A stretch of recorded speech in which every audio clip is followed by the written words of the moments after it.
we have a absolute scoop, not just a scoop with who we've got coming up, but we've got a very first exclusive on the Reinvent the Classroom podcast. We do. We've got ABC's education lead, Annabel Astbury, and we're going to be talking about media literacy. We're going to be talking about Second Life and AI and the metaverse, and a new secret project that she's got.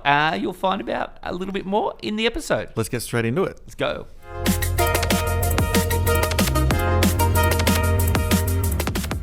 Okay. Oh, I'm excited, Rob. Are you thinking what I'm thinking, Rob? I think I am thinking what you're thinking, Brett. Fantastic. Do you know who we've got on our episode today? The one, the only, Annabel Astbury. How are you, Annabel? I'm really great. Thanks, Brett. Thanks, Rob. Oh, the big boss of all things education at the ABC, former teacher, English teacher, history lover, karaoke lover, convert to AFL. Put that on my LinkedIn. Yeah, put it on your LinkedIn. It's a change on LinkedIn. Who's your AFL team? Western Bulldogs. Oh, the Bulldogs. I'm going to start. You know what? I'm not even going to ask you a karaoke. I'm not even going to ask you an education question off the bat. I'm going to ask you a karaoke question. Karaoke, what's your go-to song? Oh, it varies, but New York State of Mind, I reckon. Oh, wow. Billy Joel, I've been into that lately. Did you see him live the other day? Oh, did you go to the MCG and see him live?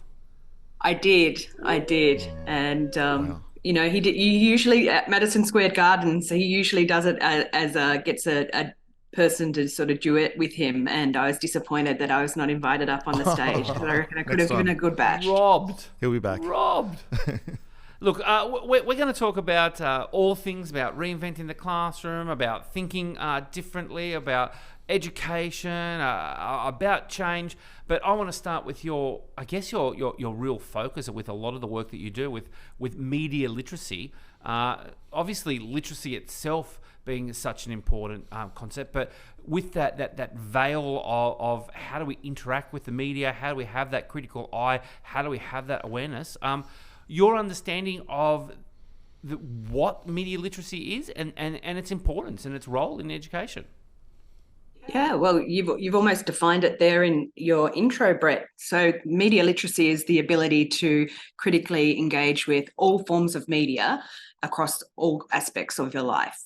So when we talk about media, we're not just talking about news and information or newspapers or media outlets. We're talking about the media that is around us inevitably every day. So even behind me, you can see books. Books are part of media. Literature is part of media. Film, art exhibitions that you go to, the platforms. I've been on Instagram this morning. I've been on Facebook this morning. I'm slowly getting into TikTok, but I'm sort of scared to go there because I'm very aware of the time wasting that goes on there. But it's about raising questions and being able to critically engage with that media and understand why it's made, who's making it, and how it's actually being made.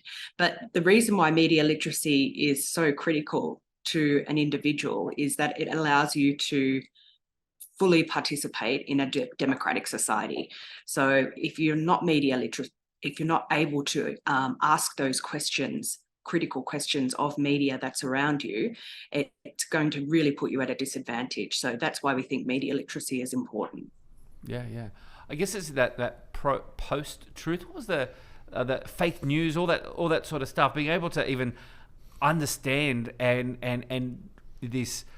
How do you apply that critical eye and not just be able to take things at their value? Like I think we had Yvette Poshoglian on one of our other episodes, and we were talking about Greta Thunberg and being able to have your voice and activate your student voice and have that authenticity. And she started with she began her whole journey with a placard and a sign and a message, and that's where she started.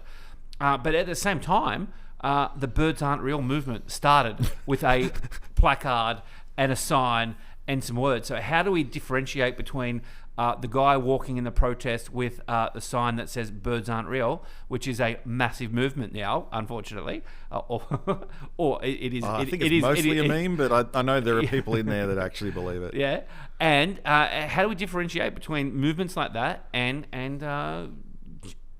champions like Greta? Well, that's also about the way the media presents and puts focus on each of those particular issues, and the way that the media treats movements and particular individuals. So that in itself is media literacy in action. So the way, if we look at Greta Thunberg as an example, okay, how do particular news outlets present her? What sort of documentaries are being made about her? How is she being portrayed in those documentaries?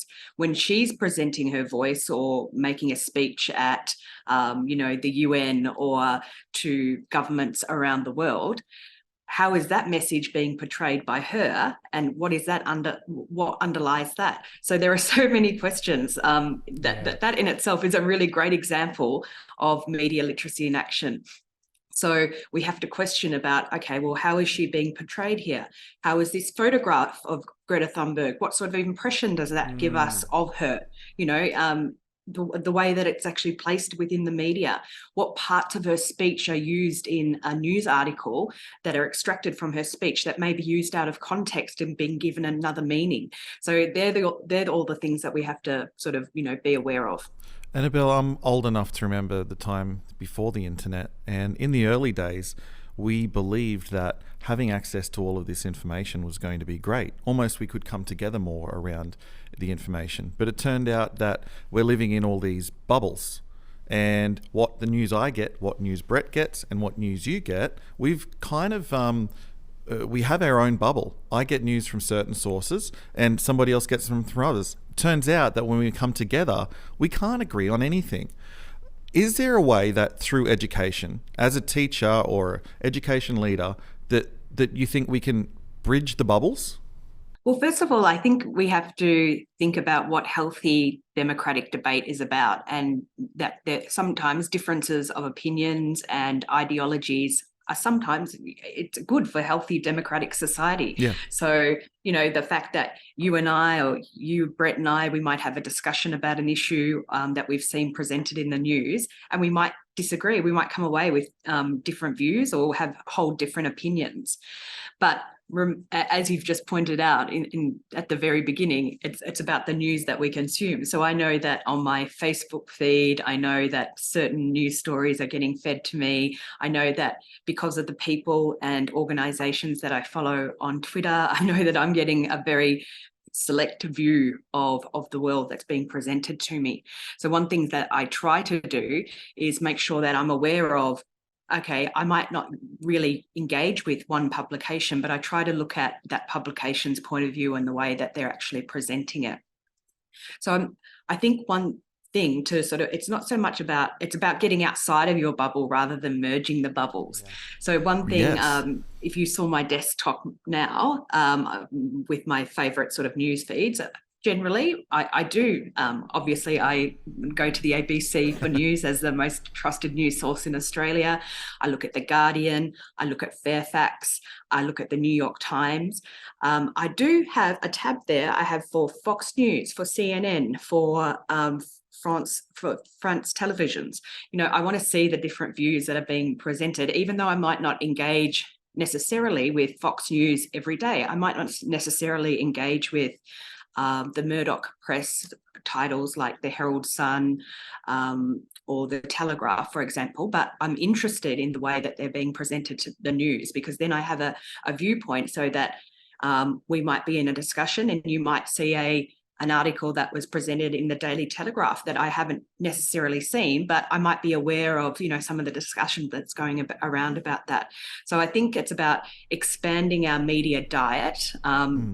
I guess that word's sort of become a bit unfashionable now, but, our sort of consumption of media, to make sure that it's varied and that we understand that there are different viewpoints in the world. But most importantly, and this is a whole other discussion, that we understand what good journalism is, that is fact-based, that is in the public interest, and is done without fear or favour. Wow. I love everything that you just said. And on a personal note, I actually get more enjoyment out of watching news or reading something that is from a viewpoint that opposes me, because it helps actually sharpen why I hold the beliefs that I have. Like if you, because so often you have something and you think away and you don't even know why you think that. It's just how you are, or the world in which the sphere in which, or the lens in which you view the world. And it's only when those things are challenged that you understand, well, these are my boundaries. This is what I understand. This is what we're talking about. But we were looking the other day, Rob, at Al Jazeera and came across that Stonehenge in Esperance. How fantastic was that? It's the only place I've seen it. It's in Australia, and yet it was on Al Jazeera. Al Jazeera had this guy in Esperance in Western Australia who has built out of granite a full replica of what the Stonehenge would be like if it hadn't have aged. And how I am unaware that this even exists in my country, because I love all of that sort of stuff. I love a history lover as well, like yourself. And this guy has got out of the granite mines and built a 2-scale replica of what Stonehenge would have looked like in its heyday. And amazing! I definitely I didn't know about that. I really want to read that story. You got to check it. You got to add Al Jazeera to one of your tabs there on your media feed. Definitely, no, definitely. That is there, and it also reminds me of there's a film called a mockumentary. Comedy sort of documentary piece on called Spinal Tap, and it's a metal band, and they build for the set. They want to build This is Spinal Tap. This is Spinal Tap. I think it's this is Spinal Tap. Yeah, and they want to build a Stonehenge, but they used the wrong scale, so they just ended up on set with this mini Stonehenge. So they really needed that guy in Esperance to he's a larrikin too. to build their set. Hey, the name of this podcast is Reinvent the Classroom, and so I want to ask you something. A type of media, as you alluded to at the beginning, we've got so many different forms of media, and I know you were a very early adopter of a platform or a way of engaging with other people that I'm coming to love, like the metaverse and everything that the metaverse is about. But I know you were in the metaverse before it was called the metaverse, before it was cool. Can you tell me a little bit about your experience with Second Life, like how you came to experience it, what your experiences were like? Yeah, well, the term the metaverse has been around for a very long time, and I'm sure people will painstakingly talk to you about the coinage of the word in the now famous novel of a piece of work called Snow Crash. But I came about Second Life when back in, I think, about 2007, my daughter had just been born. She was only a few months old, and I was on some maternity leave. And I had joined Twitter around that time. And when I joined Twitter, it was a very small Australian sort of contingent of people using the platform. And I naturally sort of gravitated basically towards educators who were on Twitter. And I found a group of Australian educators and a woman called Jo Kay, who was active in Second Life, which was the virtual world back then. And she had set up in her virtual world in Second Life, it was a community for educators. And really it became a meeting space that I met these great Australian educators and whom I do consider my friends today, and that I still keep in contact only because of that chance meeting that we had within this particular virtual world. So that's how I got started there. What about now? Is there a place for the metaverse in the classroom or in education in general? Yeah, well, it's funny of the metaverse. I just there's a famous, like quite a good Wired article on Wired, the publication called Wired, about the metaverse.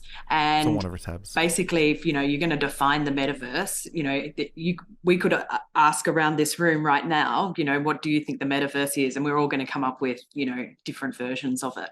And if you're going to ask educators, they're going to come up with a version of what they imagine it to be. The same with, marketers or fashion labels or,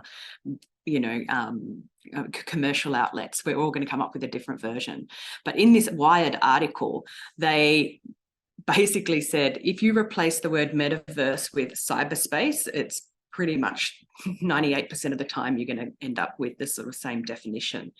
But for me, and I'm not saying that this is the definition of a metaverse and what it means for the classroom, but for me, the metaverse is the potential of the way technology can enable our experiences beyond the internet, with virtual worlds, with gaming, with experiences, with the creation of media that is enabled by technology. And I do think that there is a place for it in the classroom. However, I don't think the systems and the infrastructure that we've got at classroom level is actually ready for proper engagement with the metaverse, so that it enhances teaching and learning. I was going to say, even beyond the actual physical structures and the protocols, even the pedagogy that wraps around this sort of stuff, because so often we can get excited by what's shiny and what's new, and we get so caught up in doing the cool thing that we forget actually the core business of what we're trying to do is improve teaching and learning. So if we have a technology, and I guess as you were saying before, Rob, we're fortunate enough to have grown up in a pre-internet world, so I'm happy to pick up a pen and happy to pick up paper and use post-it notes when I want post-it notes. I have next to whenever I'm on a Zoom call, I have my pad next to me so I can write my notes and write my checklists and all that sort of stuff to do.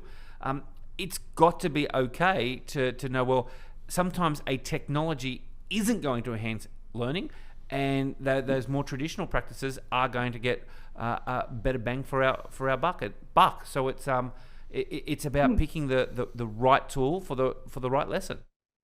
Exactly. And when you think of a virtual world situation, obviously that is so great for connection with people from, well, in that case, back with Second Life, it was about connection with great educators from all parts of Australia where we couldn't meet, in person, because we were literally from all corners of the continent. And then as that community grew, it had educators from outside of Australia as well. And, I've maintained those connections and friendships and relationships, across all of this time because of this common interest. And the things that we would use Second Life for mainly, I would say in my case, was for connection and discussion. And yes, it was about education, but then out of that, friendships grew. So, for example, my best friend, Lauren Sayer, I met in Second Life, and it only came about, we were talking there one night, just having casual conversation with this group of educators. And I said, I have to go to, my local shopping centre.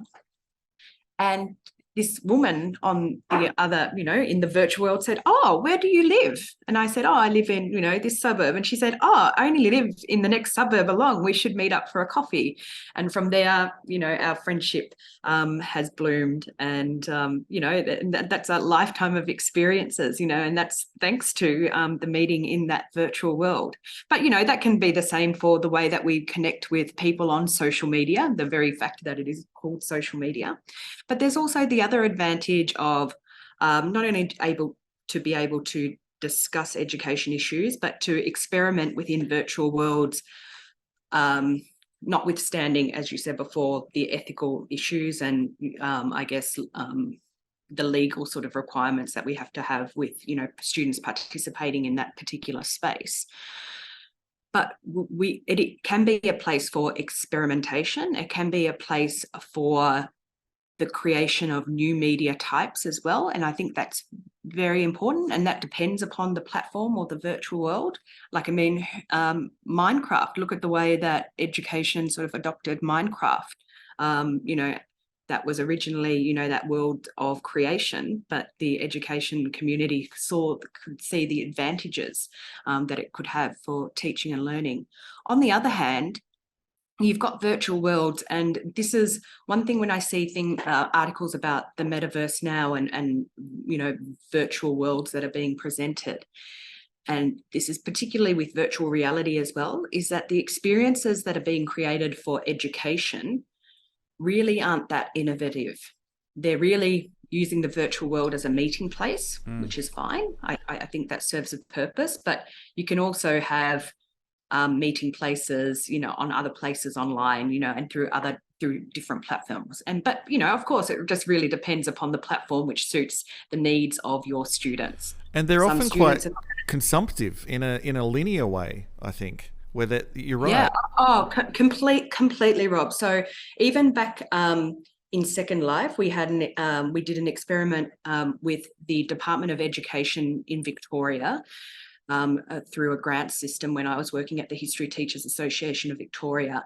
And we used the group of educators within Second Life and Joe Kay, who was sort of owner of that space. We worked with, there's an historical site down here in Victoria, which was the quarantine station, which was used for the ships coming in for people to be processed before they migrated to Australia.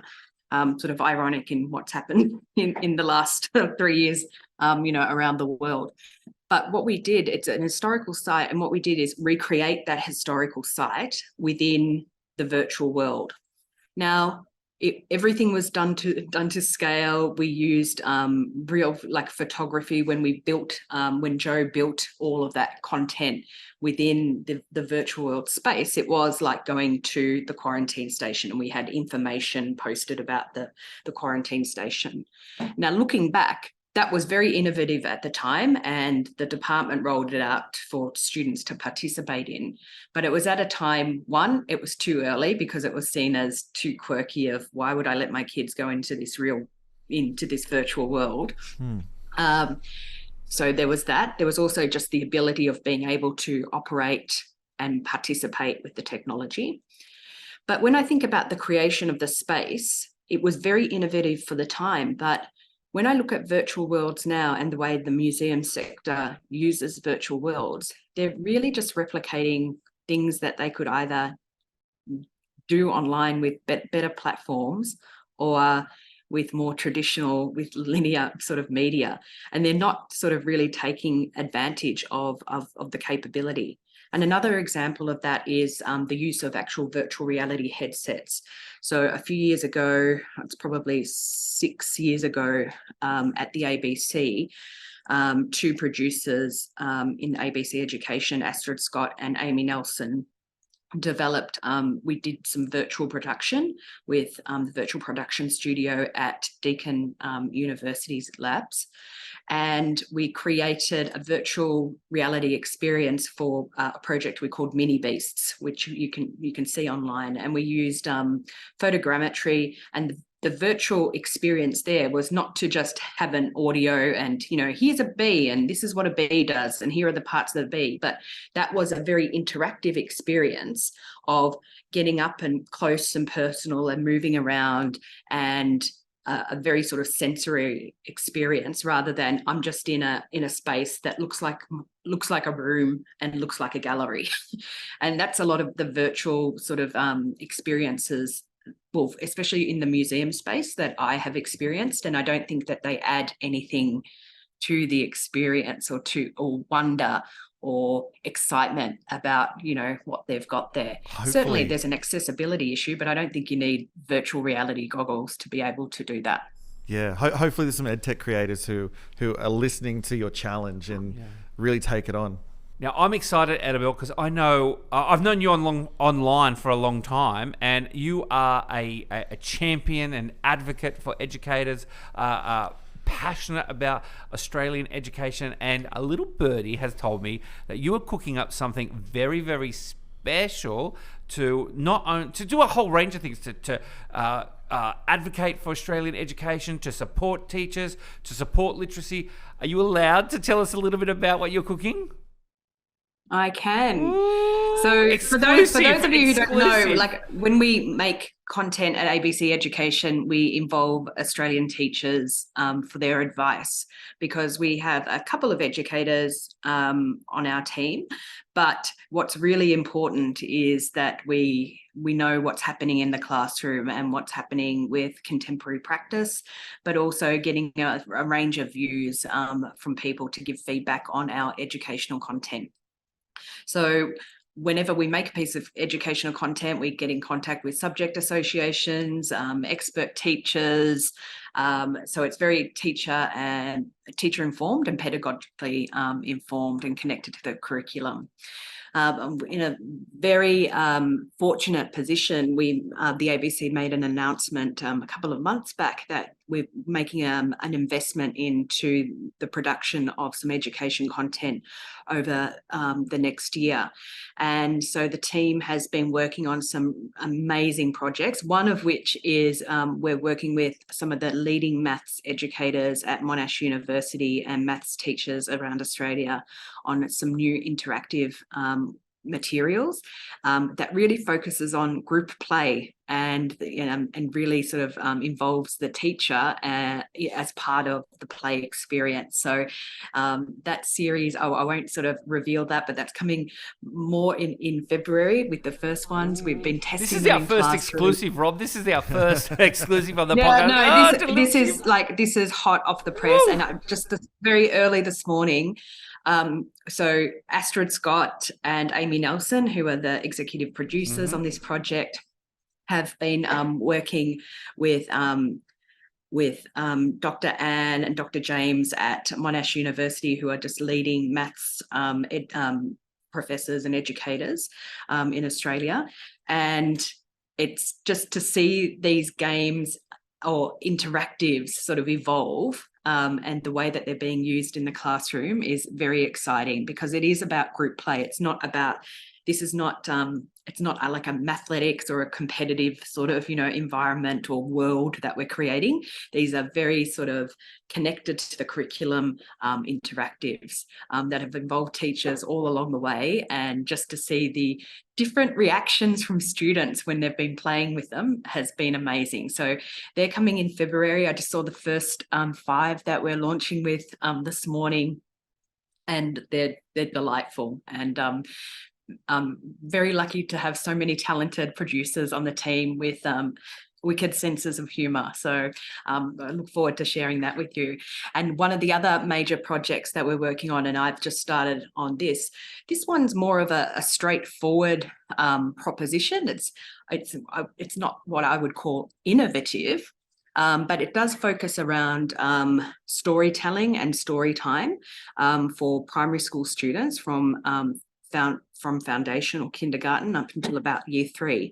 But the purpose of this project is that I want Australian teachers and I want Australians, all the world, to see the variety, the depth of knowledge and expertise that we have in Australia with our wonderful educators. So I want educators on our platform, ABC Education, on iView, on ABC Television, reading amazing new Australian authors and illustrated picture books, but also then giving that educator touch at the end to invite the audience and to invite students to think about, particular issues in the book, just the way that they would do in the classroom.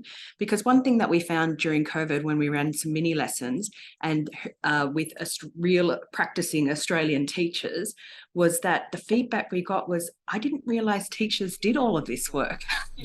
Oh my God, I didn't realise that veil a little bit.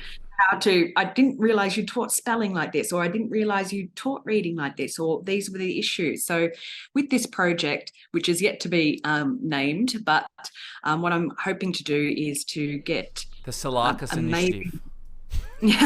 Amazing range of practicing teachers from around the country but reading amazing Australian authors and illustrated picture storybooks aloud, and also being able to offer Auslan translations of this content as well. So good. And also realizing that, and one thing, I'm not a primary trained educator, but just realizing, as I've been talking to the Primary English Teachers Association and Reading Australia, which is part of the Copyright Agency, talking with the experts at Australian Reading Hour, that picture storybooks are used in all different kinds of contexts across different subject areas. So, for example, when we were talking about this project with the maths educators at Monash University, they said, oh, we use this wonderful book, to teach, particular concepts about maths. This is a great storybook, to talk about that.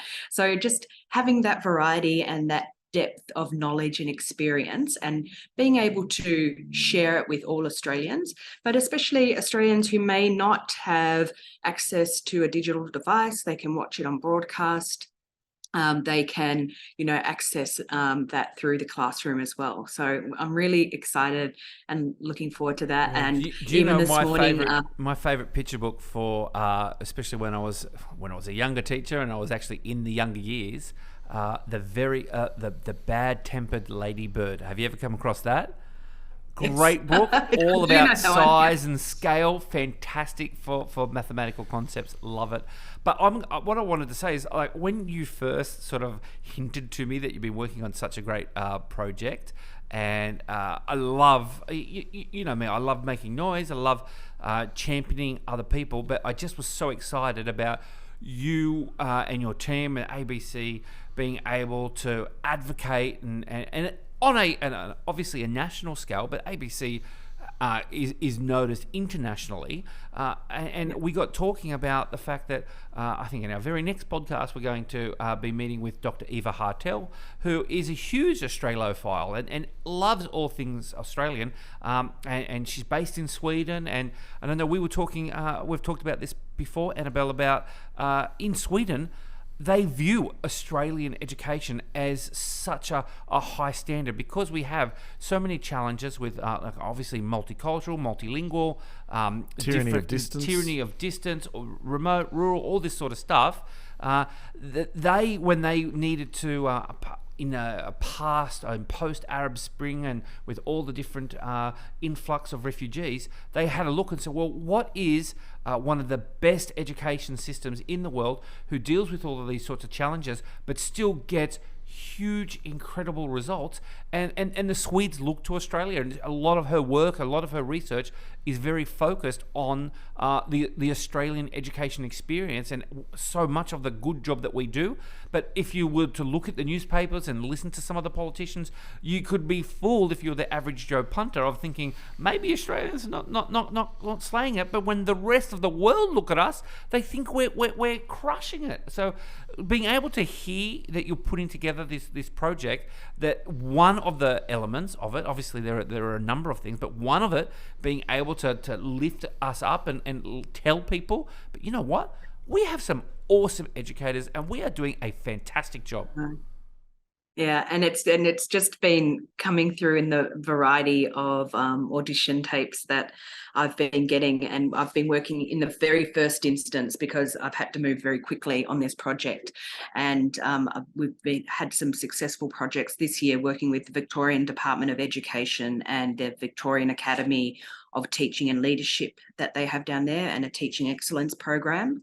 So in the first instance, we've got this amazing group of Victorian teachers who are sending in sort of audition tapes, if you like. But it's very hard for me to sort of go, how do you choose one over the other? Because I don't want to be the person to pick. I don't want to be the person to pick. They're all amazing, and I'm also very aware too that obviously, I think you could run a project like this. There are just so many amazing Australian titles that, we could expose Australian students to in the classroom. But I also want to represent all of Australia too, and all teaching contexts, and have experience audiences for students, for example, who may be hard of hearing, for example, or how do you cater for a student who might have sensory overload when they're listening to picture storybook time. So all of those things to take into consideration, but just very excited and just so great to see, the teacher who you've never heard of on social media, or, who was just doing their job every day, like the, 260 odd thousand teachers do in Australia every day in classrooms, the great work that they're doing. So to celebrate that is really exciting. All right, so I have one final question for you, Annabel. Now, usually I ask someone what their favourite dinosaur, but I'm going to do something a little bit different to you, because I know you've got your finger on the pulse of everything social. If I'm going to hop onto Annabel's Insta feed or one of your social media feeds, what is your animal obsession on social media at the moment? Where are you spending way too much time looking at? Well, first disclaimer: my Instagram feed is public, so you're going to find a lot of cocktails on there. So just a heads up: if you're thinking educational things, you're probably coming to the wrong space. But at the moment, I am absolutely obsessed, and I adore penguins. And I can't get enough of, and because now that I'm obsessed with them, a lot of penguins of the world and, best penguins and emperor penguins are coming up. And I just think they're the most hysterical sort of animal to look at and to watch. So yeah, penguins are my go-to, and cats. There's always an underlying cat theme there, but let's say penguins at the moment. I'm picturing you next Halloween in. I don't know if you can recall the movie Billy Madison. I'm picturing you with someone dressed up in a massive, full adult-sized penguin suit with just a flipper out the side, just waving to you randomly. Would do it. I don't know that reference, but sounds pretty good to me.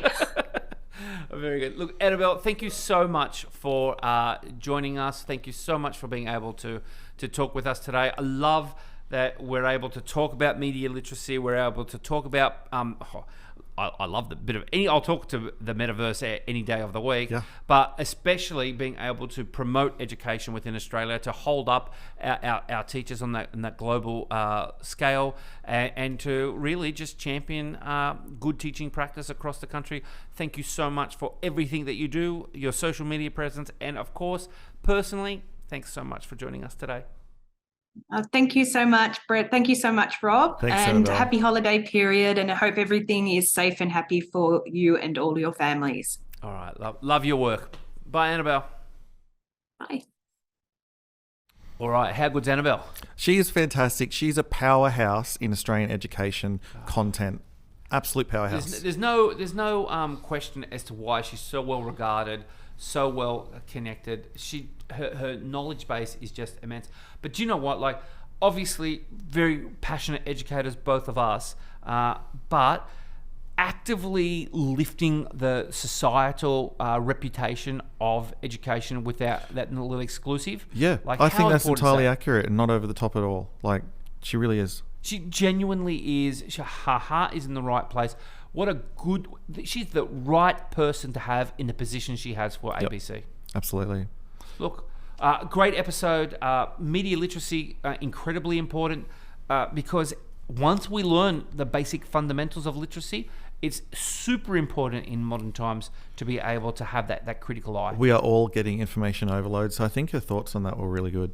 Yeah, look, a great episode. If you want to catch another episode, make sure you go to hp.com.au/RTC. That's on the Reinvent the Classroom website. You can check out all the episodes of the RTC podcast. And of course, if you want to book the HP Education Ambassador, that's me, to come along and do a readiness assessment and collect some information and get some real data to find out how we can help your school, you go to the same website, hp.com.au/RTC. See you there. See you there.